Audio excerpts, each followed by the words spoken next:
Hi there, this is Pray Love, and I'm going to take some time off listening to a DVD of Richard Wagner's Tristan und Isolde, just to speak about a fragrance that I still adore, even though it's really, let's say, hyped. Here you go. Sauvage, Eau de Parfum by Dior. So why do I like this fragrance so much? It's a combination of things really, but this is like a killer fragrance overall. I must admit, it's like I hated it at first because when I started out I was more snobby, but this is really a bad habit to get when you're like getting into something, to just seek out like the most like pure art forms and stuff, when you can just go ahead and have fun with what you have, what you enjoy smelling to. It's the most important thing is that you really enjoy smelling the fragrances you have. So what can I say about this fragrance? I wear it right now. In the beginning of the day I was wearing Le Male, but it was like early in the morning when I put it on, so it's almost gone by now.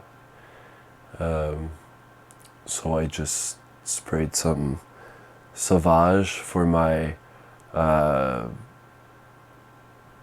evening with music. I don't know, it was just fun. I think listening to an opera by Wagner while wearing Dior Sauvage in my pajamas. This is a fragrance that you would typically wear in bar environments, clubbing environments, but pretty much for everything. This is always pretty good. It smells clean, although it smells also dirty. And that is something that is mystifying about this fragrance, is that it owns the name Sauvage, because you would say this is wild, so this is dirty, you know, it's animalistic maybe, or it carries the soul of like some fierce wild animal, and it does actually.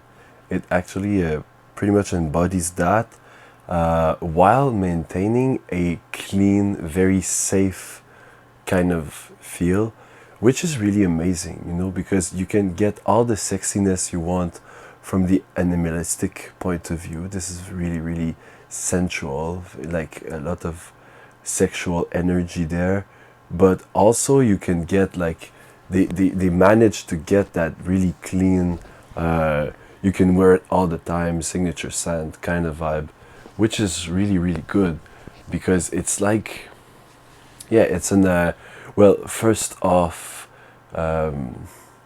if you listen to my videos you must know it already, but this is an ambrox bomb, what they call an ambrox bomb, which means that it contains a lot of a chemical like substance that is called ambroxan, that is supposed to imitate the accord of amber.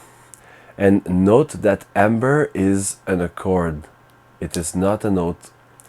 So ambroxan manages to get the accord, the whole accord, into the molecule. But amber is like, it's what gives off an animalistic probably vibe. It's resinous, it has something very distinctive that I cannot really explain, but the amber accord is like, yeah, it's resinous, it's almost sweaty, you know, but also it also strangely and oddly enough smells like resinous and like very thick and kind of more than syrupy. But also it smells like shower gel a bit. Not really, but it smells a bit like soap. But not really, but still.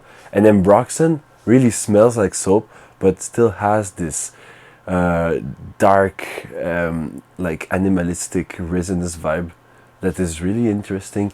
Ambroxan is a molecule that is loved and completely adored by most people. It is like something that chemically in our brain we're wired to really enjoy that scent. I don't know why. Like I don't know why. I'm not a chemist and I'm not a biologist, but there's something in our brains that like some chemicals they just react really well with our brain, and ambroxan is that kind of chemical for most people. For a very small amount of people out there, they will hate it. It will give them headaches. They will not be able to stand it. It will be like completely horrible. There are those people, they must suffer hell right now because like ambroxan is in a lot of fragrances out there.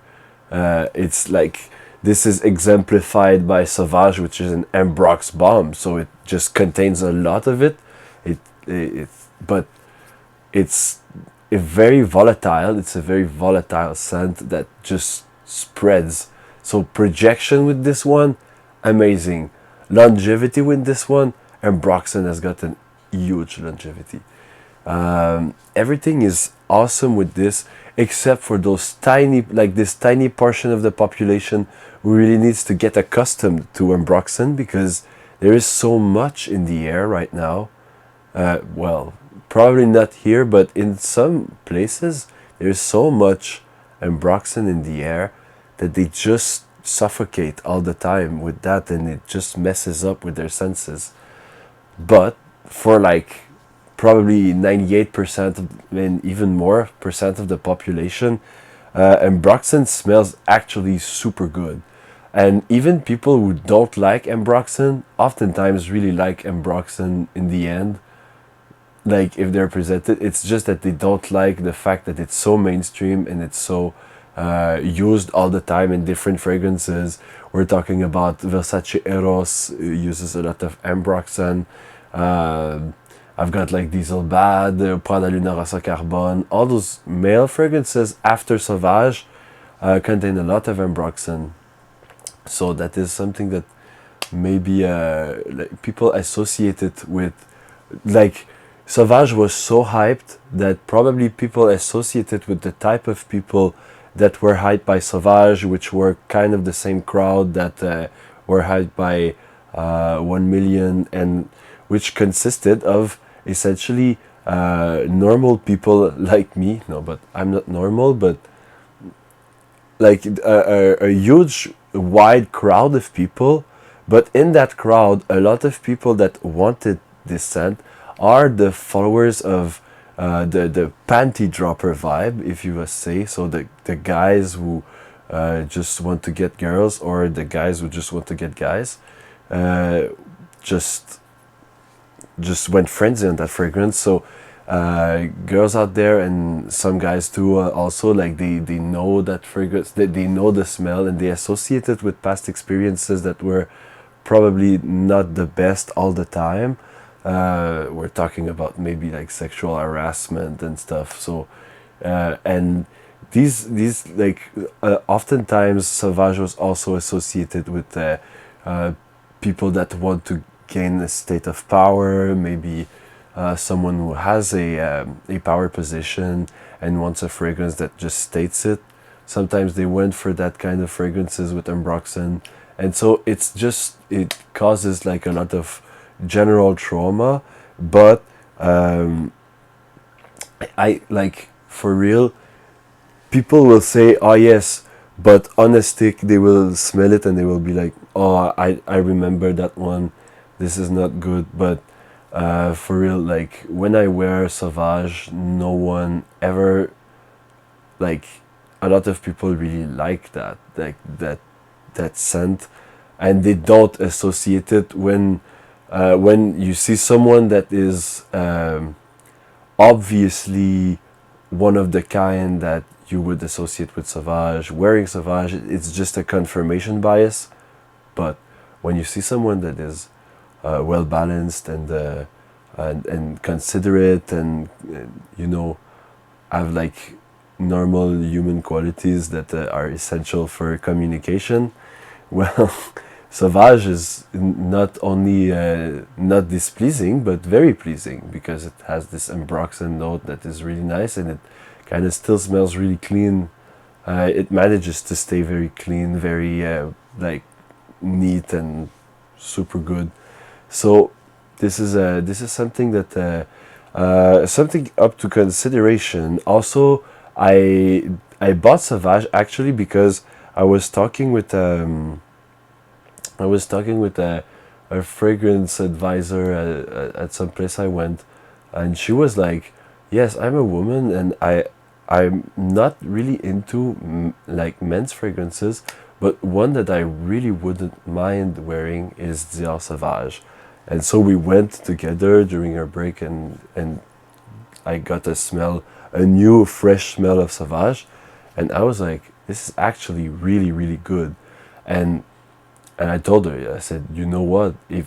If you wear that, well, it's a whole new meaning there, you know, because for me, when I'm wearing it, I kind of still assume that I am a man, like, so it might like it might be like very typical.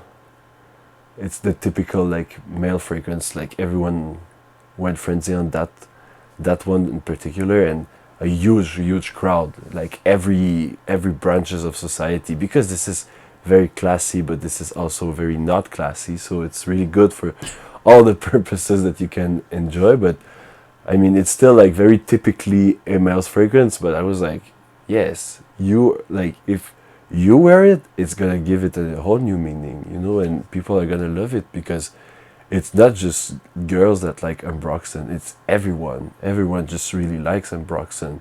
That's why when I put this on, I have confidence because I know I smell like ambroxan, and I smell this delicious fragrance, and it just gives me like a lot of confidence.